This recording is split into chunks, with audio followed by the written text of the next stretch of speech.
اور نماز کے جہاں اور بہت سارے فوائد ہیں وہاں یہ بھی ارشاد فرمایا کہ ان الصلاۃ تنہا عن الفحشاء والمنکر، فرمایا بے شک نماز منع کرتی ہے بے حیائی سے اور برے کاموں سے۔ نبی رحمت علیہ السلام کی خدمت میں عرض کیا گیا تھا کہ یا رسول اللہ صلی اللہ علیہ وسلم، ایک شخص رات کو نماز پڑھتا ہے پر سویرے چوری بھی کرتا ہے۔ ہم تو بڑی جلدی کہہ دیتے ہیں نا کہ کیا فائدہ اسے اس کی نماز کا، کیا فائدہ اسے اس کی عبادت کا۔ حضور صلی اللہ علیہ وسلم کی جب بارگاہ میں یہ سوال پوچھا گیا کہ حضور رات کو عبادت بھی ٹھیک کرتا ہے اور سویرے چوری بھی کرتا ہے، تو حکم کیا ہے؟ تو حضور علیہ السلام نے فرمایا اگر وہ پابندی سے نماز پڑھتا رہا نا تو اس کی نماز اس سے چوری چھڑوا دے گی، اس لیے کہ نماز بے حیائی اور برے کاموں سے روک دیتی ہے۔ اگر کوئی کمزوریاں ہیں انسانی تقاضوں کے تحت تو نماز کی پابندی کریں۔ اگر آپ نماز کے پابند ہو گئے نا، کچھ وقت لگے گا تو پھر وہ بھی ساری کمزوریاں اللہ دور فرما دے گا۔ شرط یہ ہے کہ اس کو پابندی کے ساتھ پڑھتے رہیں۔ کچھ دوست کہتے ہیں نماز میں دل نہیں لگتا، تو میں نے کہا نہ بھی لگے تو پھر بھی پڑھیں۔ تو میرا سوال یہ ہے کہ ایک آدمی بالکل فارغ ہے، سوائے نماز کے، عبادت کے، سونے کھانے کے اسے کوئی کام نہیں، اور ایک شخص بیچارہ مزدور ہے، وہ ریڑھی لگاتا ہے، مثال دینے لگا ہوں، وہ ریڑھی لگاتا ہے، اس کے پاس دکان بھی نہیں ہے کہ وہ شٹر نیچے کرے یا تالا لگا کے چلا جائے۔ اب وہ نہ کسی کو کہہ کے آیا کہ یار ذرا 10 منٹ ٹھہرنا، میں نماز پڑھ کے آیا، تو وہ چلا گیا۔ وہ بڑا بے چین ہے کہ میری پیچھے ریڑھی بھی ہے، وہ بندہ جلد باز نہ ہو جائے، وہ نکل نہ جائے، وہ میری تھوڑا سا میرا راس ہے، 2-4 ہزار کا مال ہے، غریب آدمی۔ نماز بھی اس نے پڑھی، توجہ اس کی پیچھے لگی رہی۔ ایک بالکل فارغ تھا، کوئی مجبوری نہیں تھی، اس نے بھی نماز پڑھی۔ آپ یہ بتائیے کہ زیادہ ہمت کس نے کی؟ اس کا تو دل ہی نہیں لگا نماز میں، ریڑھی کی فکر تھی، لیکن ہمت زیادہ اس نے کی، اس لیے کہ اس کی مجبوری ہے، اس کے لیے آزمائش پیچھے کھڑی ہے، تیار ہے۔ دوائی کھانے میں دل لگتا ہے؟ کیوں کہتے ہو میں دل ہی نہیں لگ رہا آپ کا؟ خدا نہ خواستہ خاکم بدن، اللہ ہم سب کو معاف فرمائے، اگر بچے کا آپریشن کرانا پڑ جائے تو دل کرتا ہے؟ کیوں کراتے ہو؟ اس کے لیے ضروری ہے۔ تو بھائی یہ فلسفہ ہی غلط ہے کہ میرا دل نہیں لگتا تھا تو میں نے چھوڑ دی۔ دل تو کئی دفعہ انسان کا دکان پہ بھی نہیں لگتا، بیچ دو گے؟ نہیں دل کرتا کام پہ جانے کو تو ریزائن کر دو گے؟ تو یہ تو بالکل سرے سے بات ہی بڑی عجیب ہے۔ ہاں دل لگنا چاہیے، نماز سے دلچسپی ہونی، لیکن نہ بھی لگے تو ہم کو دل کے لیے نماز نہیں پڑھ رہے، رب کے لیے نماز پڑھ رہے ہیں۔ ہاں یہ بات سمجھ لیں، نماز دل کے لیے نہیں، نماز وہ دیکھیں نا، ایک صاحب کہتے ہیں جی میں 5 نمازیں پڑھتا ہوں تو روزی میں برکت پھر نہیں ہوتی، تو میں کہتا ہوں وہ عبادت کرتے ہو کہ تجارت کرتے ہو؟ پیسے کمانے گئے تھے؟ پیسے کمانے گئے تھے کہ نماز پڑھنے گئے تھے؟ تو نماز آپ کو بے حیائی اور برے کام سے روک دے گی، پر شرط یہ ہے کہ نماز کی پابندی کریں اور بر وقت پڑھیں اور تھوڑی صحیح کر کے پڑھیں۔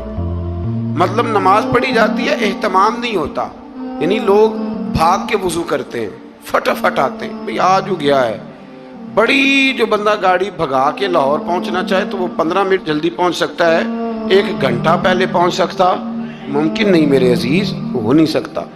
جلدی نماز پڑھنے سے آپ کیا کر لیں گے؟ صحیح کر کے پڑھیں، سونی کر کے پڑھیں، تسلی کے ساتھ پڑھیں، ٹھنڈے دل کے ساتھ پڑھیں۔ مطلب نماز پڑھیں تو پھر مزہ آئے۔ امام اعظم کا ایک پڑوسی ہے تو وہ کہتا ہے کہ امام صاحب نا گرمیوں کے دنوں میں نا چھت پہ چڑھتے تھے، کیونکہ میرے گھر میں عورتیں نہیں تھیں، مرد ہی تھے زیادہ، اور میرا ایک بچہ تھا چھوٹا۔ کہتے ہیں کہ وہ چھت پہ نماز پڑھا کرتے تھے تو وہ اتنی دیر تک کھڑے رہتے کہ لگتا کوئی ستون کھڑا ہے، رات کو ستون محسوس ہوتا، اتنی دیر تک وہ تلاوت کرتے، اللہ کی بارگاہ میں کھڑے رہتے۔ تو فرماتے ہیں جب ان کا انتقال ہوا تو میرا بیٹا کہنے لگا کہ ابا جی پڑوسیوں کی چھت پہ جو کھمبا تھا، جو ستون تھا، وہ کہاں گیا؟ تو کہتا میں رو پڑا۔ میں نے کہا بیٹا وہ ستون اور کھمبا نہیں تھا، وہ تو ابو حنیفہ تھا جو اپنے رب کے حضور کھڑا رہا کرتا تھا۔ تو دلچسپی پیدا کریں۔ اللہ تعالیٰ ہمیں رمضان کے بعد بھی پابندی صلاۃ کی توفیق عطا فرمائے۔ آیت نمبر 46 میں اہل کتاب سے بحث اور مباحثہ اور مجادلہ کے آداب اور اسلوب تبلیغ کے شائستہ اور پسندیدہ ہونے کا بیان کیا گیا. جب آپ تبلیغ کریں تو آپ کے جملے بڑے شستہ ہونے چاہیے، صاف ستھری بات آپ کریں. قرآن مجید نے کہا نا ادعو الی سبیل ربک بالحکمہ والموعظۃ الحسنہ، لوگوں کو اللہ کی طرف بلاؤ تو خوبصورت نصیحت کے ساتھ، حکمت کے ساتھ اور اچھے انداز میں. اب تو اللہ تعالیٰ معاف کرے، کبھی کبھی سوچ میں پڑ جاتے ہیں کہ یہ مطلب کیا ہو رہا ہے. یعنی اب مولوی کے نام کے نیچے لکھا ہے فنی مولوی، یہ مولوی کے نام کے نیچے لکھا ہے اور اس کو دیکھنے والوں کی تعداد لاکھوں میں ہوتی ہے، کہتے ہیں یہ مولوی فنی ہے. بھئی آپ تھوڑا سمجھیں، مسجد میں تو جو آدمی زیادہ ہنستا ہے اس کی قبر میں اندھیرا ہوتا ہے. آپ یہ کیا کر رہے ہیں؟ ہاں کوئی بات ایسی آ جاتی تھی تو اللہ کے نبی بھی مسجد میں مسکراتے تھے، حضور بھی مسکراتے تھے، صحابہ بھی مسکراتے تھے. اور صحابہ کہتے ہیں حضور جب مسکراتے تھے تو دانتوں سے نور نکلتا تھا، مسجد نبی کی دیواریں بھی چمک اٹھتی تھی. لیکن یہ مطلب مولوی کو اس لیے بلانا کہ وہ لطیفے سنائے گا، وہ طنز و مزاح کی بات کرے گا. تو آپ نے کیا فرق رکھا مسجد میں، اللہ کے گھر میں اور دیگر جگہوں پہ؟ آپ ذرا سمجھیے اس بات کہ وہی بات جو قرآن نے کہی کہ لوگوں نے دین کو کھیل تماشا بنا لیا ہے، معاذ اللہ لوگوں نے کھیل تماشا سمجھ لیا ہے، تو کس طرف مطلب قوم لگ گئی ہے اور بڑا بڑا عروج ہے اور بڑی بڑی باتیں ہیں. بیچ میں ہے کیا کہ لطیفے سنائے جا رہے ہیں اور داستان سرائی ہو رہی ہے اور کہانیاں ہو رہی ہیں، اور قوم ہے کہ وہ اس پر لگی ہوئی اچھی نصیحت، خوبصورت جملے. میرے رسول کریم علیہ السلام کے غلام کہتے ہیں حضور جنت کا ذکر کرتے تھے تو یوں لگتا تھا ہم جنت کی سیر کر رہے ہیں. حضور دوزخ کی بات کرتے تو ہمارے خوف سے رونگٹے کھڑے ہو جاتے، اور حضور قیامت کا ذکر کرتے تو یوں لگتا کہ نکل کے باہر جائیں گے تو قیامت آ جائے گی. یہ انداز تھا حضور کا بات کرنے کا. تو لہذا بڑی شستہ، بڑی صاف ستھری اور بڑی میٹھی اور بڑی ٹھنڈی بات کریں. دین کی بات جب آپ کریں تو پھر اس میں حسن چھلکے. عام آدمی اور دیندار آدمی کے لب و لہجے میں فرق ہونا چاہیے، اسے سمجھنا چاہیے. اللہ توفیق عطا فرمائے. رسول اللہ صلی اللہ علیہ وسلم کی صفات میں سے ایک صفت نبی امی ہونا بھی ہے. امی کا معنی اعلیٰ حضرت نے فرمایا بے پڑھا ہوا، جس نے دنیا میں کسی سے پڑھا نہ ہو. یعنی آپ نے رسمی طور پر لکھنا پڑھنا نہیں سیکھا.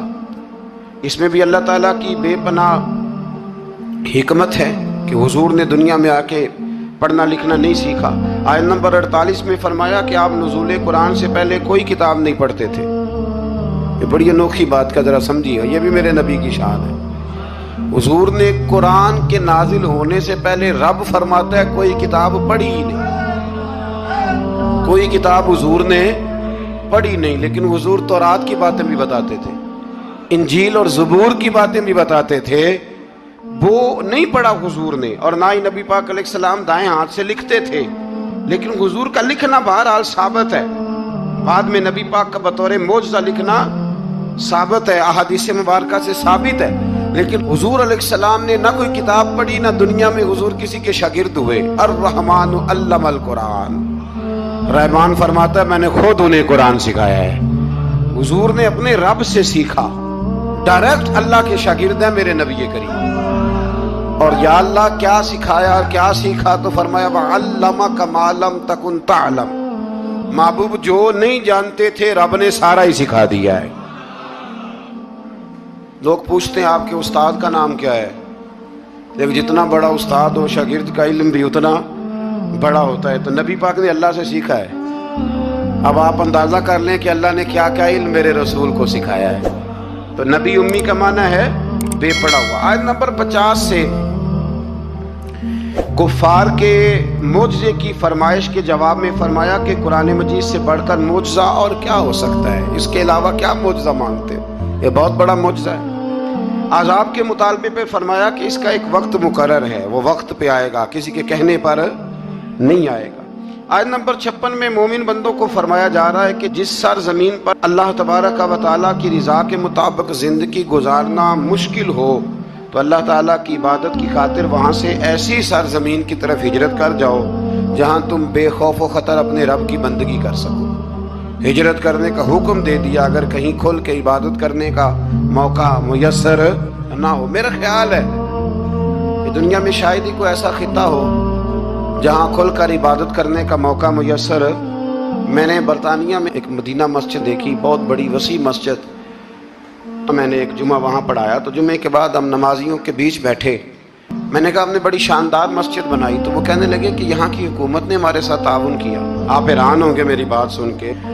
وہ کہنے لگے جب ہم مسجد تعمیر کر رہے تھے تو یہاں سے پیچھے سے ایک روڈ گزرتا تھا، تو ہماری مسجد میں آڑے آتا تھا، تو ہم نے گورنمنٹ کو اپلیکیشن دی کہ یہ روڈ آ رہا ہے. تو کہتے ہیں مسجد کی خاطر گورنمنٹ نے روڈ بند کر کے روڈ اوپر سے گزار دیا ہے. اب تو عبادت کرنے کی تو کوئی دقت نہیں، پر شرط یہ ہے کہ عبادت کرنے والے بھی تو ہونے چاہیے نا. عبادت کرنے کی کوئی پریشانی اور نہ بھی ہو. تو اللہ کے محبوب کے لیے اللہ نے ساری زمین کو مسجد بنا دیا ہے. حضور فرماتے ہیں میرے قدموں کی برکت سے ساری زمین مسجد بن گئی. جہاں سجدہ کرو گے رب قبول کر لے گا، پر شرط یہ ہے کہ بندہ سجدہ کرے. فرمایا اور کتنے ہی جانور ہیں جو اپنا رزق اٹھائے نہیں پھرتے، ان کو اللہ رزق دیتا ہے. اور تم کو بھی، یعنی انسان کتنی ہی منصوبہ بندی کیوں نہ کرے، اسباب کا اختیار کرنا بجا ہے، لیکن رازق حقیقی طور پر صرف اللہ تعالیٰ ہی ہے. جانوروں کو کبھی دیکھا آپ نے کہ انہوں نے گٹھڑیاں باندھ کے اپنا رزق باندھا ہو؟ تو اللہ فرماتے ہیں جن کا کوئی سبب نہیں، جب میں انہیں دیتا ہوں تو تمہیں کیوں نہیں دوں گا. رزق دینے والا اللہ ہے. پھر آگے جا کے آیت نمبر 64 میں فرمایا کہ دنیاوی زندگی کے کھیل اور تماشا ہونے اور اخروی زندگی میں اصل زندگی ہی تمہارے لیے وہ ہے جو آخرت کی زندگی ہے. دنیاوی زندگی تو صرف کھیل اور تماشا ہے، کھیل ہے. مطلب جب کوئی دنیا سے چلا جاتا ہے تو پھر لوگ کیا کہتے ہیں، کوئی کیا کر سکتا ہے، کر سکتا ہے کچھ؟ یہ تو ایک کھیل اور تماشا سا ہے. مطلب میں نے بچے پالے تو پھر بعد میں میرے بچوں نے بچے پالنے شروع کر دیے، پھر ان کے بچوں نے بچے، اور بہت بڑا لفظ ہے جناب یہ ہمارے پاس. بچوں کے لیے کر رہا ہوں جی. اور ابا جی کی عمر 85 سال ہو جاتی ہے تو بچے کہتے ہیں ابا ایک دکان ہی دے دے. کہتے تو ہنوں نہیں دینی، وہ جی تہاڈے لیے کمایا ساری عمر. تو میں کہتا ہوں یہ جو بچوں کا بہانہ ہے نا، یہ بہانہ ہے. بینک بیلنس اپنے نام کا، مکان اپنے نام، گاڑی، اور روز کہتا کیا ہے؟ اور بھائی میں یہ کہہ رہا ہوں کہ یہ بہانہ ہے. بچوں کے لیے ہے بالکل ٹھیک ہے، لیکن بچوں کے کام تو آئے گا نا ہمارے جانے کے بعد. آج تو مالک اور وارث ہم ہی ہے نا، اس لیے تھوڑا نکلیں اس کھیل تماشے سے، اس آخرت کی بھی فکر کریں. امام زین العابدین گھر میں نماز پڑھ رہے تھے تو آگ لگ گئی. لوگ بجھاتے رہے، امام صاحب نماز پڑھتے رہے. نماز کے بعد لوگوں نے کہا حضور ہم آگ بجھا رہے تھے، آپ نے توجہ ہی نہیں کی. فرمایا تم دنیا کی بجھا رہے تھے، میں قیامت کی بجھا رہا تھا، میں دوزخ کی آگ بجھا رہا تھا. ادھر بھی تھوڑی توجہ کریں.